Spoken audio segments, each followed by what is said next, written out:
Boyfriend blew $87K on a truck without asking, expected me to move in, but now I'm keeping my own lease and sanity. I want to end my relationship with my ex who bought an $87K truck without telling me. He didn't even speak to me about it. We had so many discussions about moving in together, getting married, and then he goes and purchases a truck $2K more than his yearly salary. If you're asking how can a truck be $87K, that's the price you get when you put every addition you want on it. He showed me the truck expecting me to be excited and I was livid. When he bought this truck, we were only a month from moving in together. We got into a bad argument where he told me it was his money and he could do whatever he wanted with it. So I said fine, and I told him I'm not comfortable moving in with him anymore. I asked my landlord if my apartment was still available and if I could renew my lease, and they said yes. Now my BF is saying he can't afford his place and his truck. I don't feel bad. You should have thought of that before buying something so expensive without talking to your GF of 2 years. I have had some of his friends' GF reach out to me and say I should support him, and one even say that I'm not loyal, and this shows I wouldn't support him if we were married since I run away when finances get bad. That's bullshit. He didn't lose his job or get hurt. He bought an expensive item without discussing it. I have been trying to get him to return the truck because it's already affecting his finances badly. He has only had this truck for 2 weeks and he is worried that in the next month or two, he won't be able to cover all the expenses he usually has. This past weekend, we had another argument and I think our relationship is going to end. I'm not helping him pay for this truck and I'm not moving in with him. I have asked for a break and will be thinking about what to do. Edit, I appreciate the different opinions everyone has given me. I have a lot to think about. To answer 2 questions, no, he doesn't need the truck. He works from home, and if he has to check in at work, he has an office. Also, his friends and their girlfriends know about this issue because he asked for their views when we went to a get-together last week. Only 2 GFS reached out to me to tell me I wasn't being supportive. The others have minded their business. Update 1. So I broke up with him mainly because I realized we aren't financially compatible. Before I go into what happened, I do want to say something. I understand we weren't married, but we were both moving together into a new place and had several discussions about this move and our plans for the future, including marriage. For the people private messaging me saying it's his money and he can do whatever he wants, or, you're only 2 years into a relationship, you're not a wife. I know that, and I have never asked what is in his bank account or told him what to do financially. I'm aware it is his money, but I also know his financial situation, and he was making decisions without my input that, if we were to stay together, would not only affect him but also our relationship and our financial situation for years to come. I will die on this hill. This is not okay, and if it's okay for you, that's fine, but for me, if we make a financial plan and you make a huge decision without me, I won't be okay with it, and that's a big reason why I backed out of moving into a new apartment with him. I would have never made a decision like this without his input at all. The main reason why we decided to move in together was to take the next step in our relationship, but also to pay down our debts. I now have $22K debt from student loans and a car. When I met him, though, it was around $60K, and I was basically living on credit cards.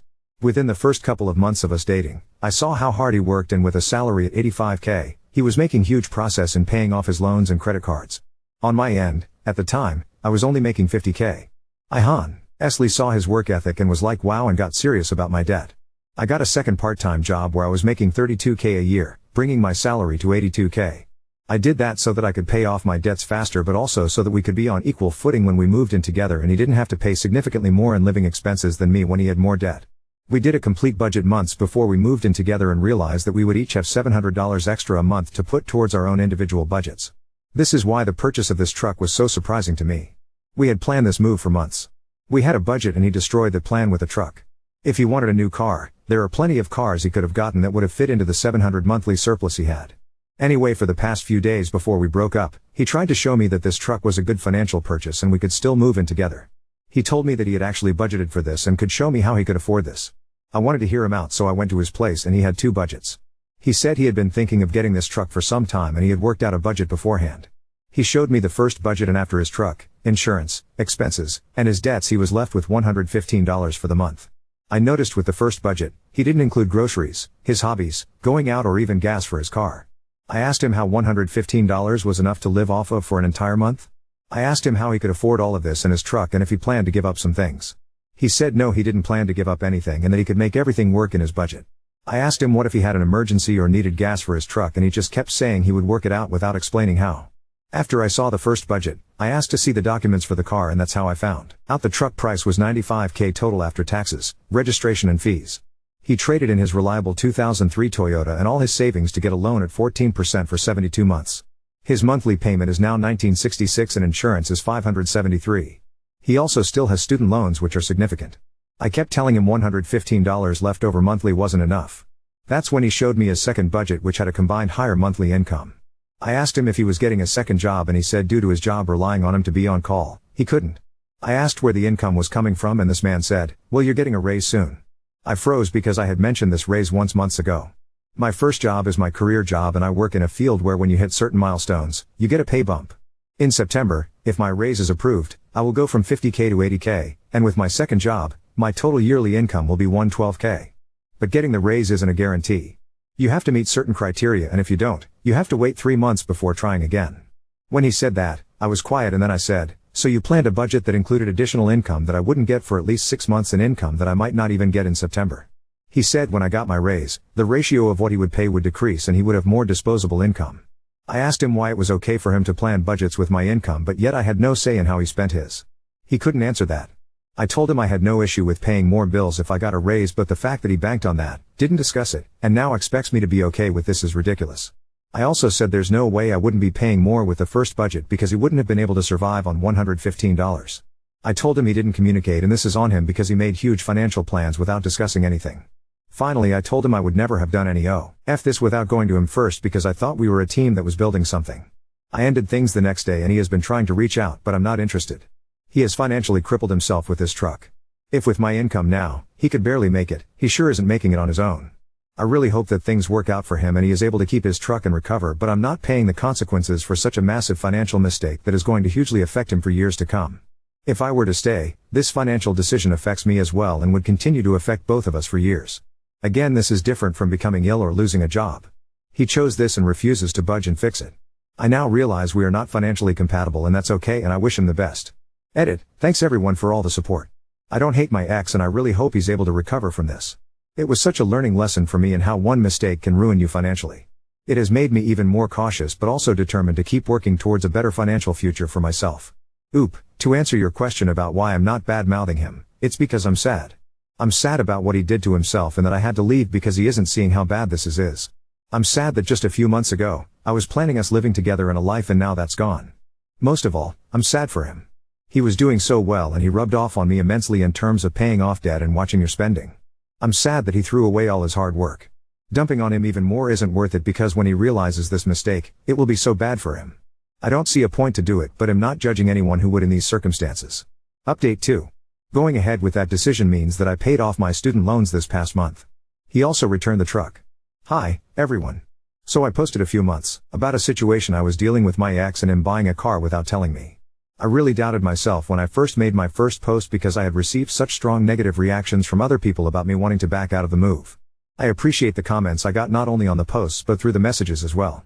It really helped solidify, for me, that these feelings I had about the situation shouldn't be ignored. So thank you guys for responding because it saved me financially. Looking back at the situation now months later, I can see that I was being set up to be financially abused. When I broke up with my ex, I thought that we were financially incompatible and that unfortunately it took this large purchase happening to see it. But I can see now, that's not the case. My ex made a plan in his head and what made sense to him was for me to pay most of the expenses and he thought this was okay and that I should be okay with it too. Even though I can see the reality of what he was trying to do, I can't hate my ex because he helped start me on this path of looking at my finances. I remember when we first started dating and I went to pay for an item I was getting and my card declined and without batting an eye, even though it was a little embarrassing, I took out another card and paid. I was used to this happening every once in a while, because I was literally living paycheck up to paycheck. I'm not putting down anyone where that's the case. But in my situation then, I was living way above my means. I would justify every single one and get it and I thought because I was making minimum payments and on time, I wasn't as bad as the next person. When the situation with my card happened, after we got back to my ex's car, he kindly asked if this type of thing happens all the time and I told him sometimes and he basically gave me advice. He did not try to force me to stop spending. He asked me to track my purchases and recommended a few apps. The first 2 months that we were seeing each other, he would encourage me every other day or every once in a while, to just track what I spent, to shop like I usually did, but to track everything. Being able to see how much I was spending, especially when I broke it down into categories, was astounding. There was one month I spent $68 on bagels. It wasn't for work. It wasn't for other people. It was me stopping at a bagel place every morning and getting a bagel. I would sometimes get variations, which is why the bagels cost so much. Once I realized how much I was spending on stupid things, my ex helped me make a plan that would work for me and that plan has continued to consistently work. I have added to it and changed things or tweaked things as my financial status has continued to improve, and so far, so good. This is why I don't have any bad feelings about my ex. He never pushed for me to pay my bills in front of him. He never saw credit card statements on apps, nothing. He only kept encouraging me to look at my finances and fix them. He helped give me the foundation to start to manage my finances, and I thought in my head that we were on the same page. And because he was such a stickler for finances and he was so frugal, that is why this truck purchase was such a surprise to me. It was unplanned, not discussed, was a large amount of money, and, just knowing the general view of how much debt he had, I know without a doubt that there was no way he could afford this truck. I'm not trying to paint my ex as a saint. I am explaining why he had such a positive impact on me financially. So when the truck purchase happened, and he refused to budge, I honestly was shocked, and seeing how bad the situation was, I had to walk away. It's been about 6 months since everything's happened, and I'm doing very well. I recently paid off my student loans last month. I now only have my car left, so 12 grand left to pay. I also have a small savings. Because of that, I have changed the focus and am putting the majority of my income now towards my car. I'm not rich by any means, but I'm definitely living within my means, and I'm okay with that. The last two things I am updating on are my raise and my ex's truck. I had a few people message me about the raise, and unfortunately I did not get it due to a big mistake I made on a project. Once I realized the mistake, I knew that it would jeopardize things for my raise because I had made the mistake so close to my evaluation and I didn't get the raise. But I fixed the mistake, and when I get reevaluated after 3 months, I am hopeful I get it this time. Losing the possibility of the raise made me realize even more that I had made the right decision, because I would be so screwed right now if I hadn't ended my relationship. With my ex, we have spoken once, and that is when we broke up. I cut communication completely, because he was still trying to fix things without addressing the truck and the fact that he was keeping it. I know from a person close to him that actually 4 months after we broke up, he did a voluntary repossession. I also know the truck is gone, because he deleted all the pictures he had of it. I was actually relieved to hear that for him, because he can hopefully start to fix the situation he got himself in. I really do want the best for my ex, and I don't know the thought process that led to him getting this truck, or what could have influenced him, but hopefully he can get back to where he was and make more improvements. The relationship is finished and there is no hope of rekindling anything. Even though he returned the truck, I could never go back to him because the trust is gone. It wasn't only the money. It was also him making such a vital decision without me, expecting me to go along with it, and then vilifying me when I had viable concerns. I can't move past that. Yes, money isn't everything, but I can't stop thinking about what my life would be like now had I stayed. My stud-aunt loans would not be paid off. We would both be broke. We would both be in worse off financial positions. All of these things would have affected the relationship negatively, which would have made it unhealthy. I'm glad we broke up, and I have forgiven him what he tried to do to me. I stand, and I will continue to stand by the view that finances are a breakable offense, especially when your partner isn't listening to you and does something that will affect both of you. Now on to second story. Ex-girlfriend keeps calling me despite being married, so I blocked her, and now mutual friends think I'm the problem. My friends think I'm an off for blocking my ex, who is married, because she keeps calling and messaging me. I wanted to ask if what I'm doing is right or if I should keep in touch with her. I dated Lisa for 4 years, and we broke up 2 years ago. Lisa told me she didn't see a future with me and wanted to call things off. There were many reasons, and I knew it was coming. Lisa came from a wealthy family, and we met in college. Our relationship was great during the college years. However, after we graduated and got jobs, it became clear to her that I would never be able to provide the lifestyle she was used to. She hated the small apartment we rented because I wanted to pay off my student loan quickly, and she resented that I couldn't afford to take her on nice vacations. It sucked, but I couldn't blame her. I loved Lisa deeply, but I also knew she deserved the life she wanted. After we broke up, we still had lingering feelings and stayed friends for a few months. We had mutual friends and would meet regularly. I never hated Lisa. In fact, I cherish the memories of the 4 years we were together. But I was also acutely aware that we came from different worlds and that she shouldn't have to settle because of me. Still, it was hard to let go completely, and sometimes I wondered if I'd ever truly get over her. We drifted apart after Lisa started dating a family FR, and I met him a few times at parties. He knew Lisa and I had dated, and though he was polite, I started avoiding her and focused on work. Eventually, I moved to another city and lost touch with Lisa. I heard from mutual friends that she got married 6 months ago. I wasn't invited to the wedding, but I was happy for her. I also dated someone briefly last year, but right now, my career is my main focus. That's what I need to believe.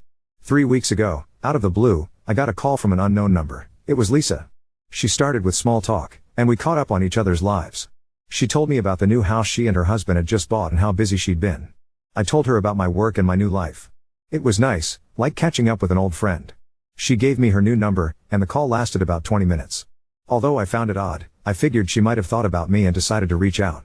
The next day, she messaged me and sent a few photos of her new house. I complimented her on them. 2 days later, she called me again, saying she was driving and thought about chatting. We talked about my new city, my new friends, and even gossiped about our old mutual friends. Then, she started sending me photos from a recent party where they all met up. Over the next 2 weeks, Lisa began calling me almost every day. I ignored most of her calls, but she always said she had free time and wanted to talk. She started sending me TikToks, memes, and messages, initiating conversations all the time. At first, I brushed it off, thinking she was just being friendly, but it felt wrong. Lisa is married, and I shouldn't be talking to her so frequently. The more she reached out, the more unsettled I became. Was she unhappy in her marriage? Was she just lonely? Or was I reading too much into it? Last Friday, I finally messaged her, saying that it felt inappropriate for us to talk so often, given that she's married now. She replied almost immediately, saying "Re's nothing wrong with us being good friends, like before." I didn't want to continue, so I told her we needed to stop talking for a while because I needed to focus on work. After that, I blocked her number. She called our mutual friend Jess, crying about how I was rude and blocked her. Jess told our other friends, and some of them called me, saying I was being unreasonable to treat Lisa that way and cut her off. I don't understand how no one sees that it's wrong for Lisa to call her ex when she's happily married after more than a year of no contact. It doesn't make sense. But maybe I'm the one who's missing something. Update 1.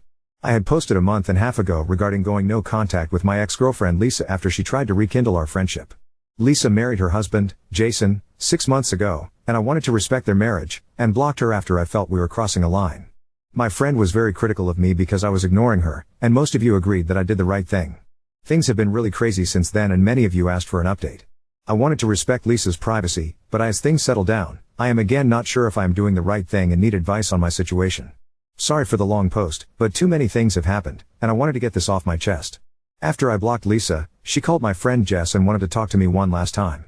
I initially declined, but finally caved in and told her that it would be the last time we would talk.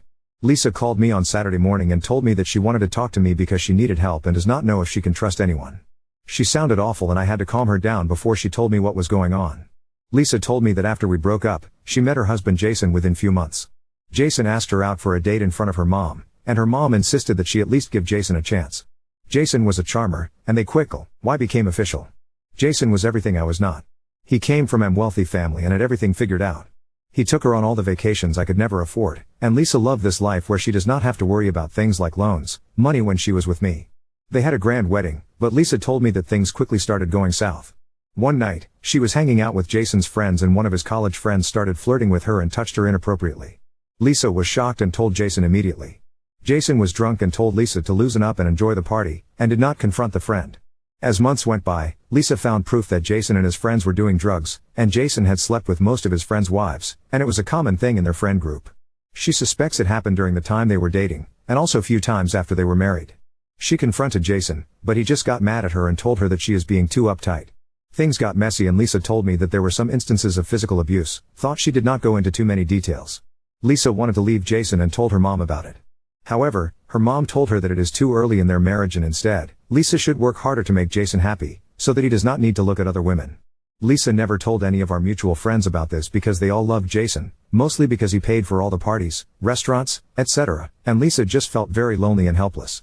That is when she got a burner phone and started messaging me on it. She apologized to me for getting me involved in her mess, but asked me if I can buy her a ticket to my city so that she can get far away from Jason and everyone and figure out what to do next. She could not buy the tickets because Jason had access to all her cards and accounts, and she could not trust any of her friends back home because Jason might know about it. I was really angry with the whole situation, and agreed to help her. I got the tickets immediately and did not email her any details. I only told her the confirmation numbers when packed and reached the airport.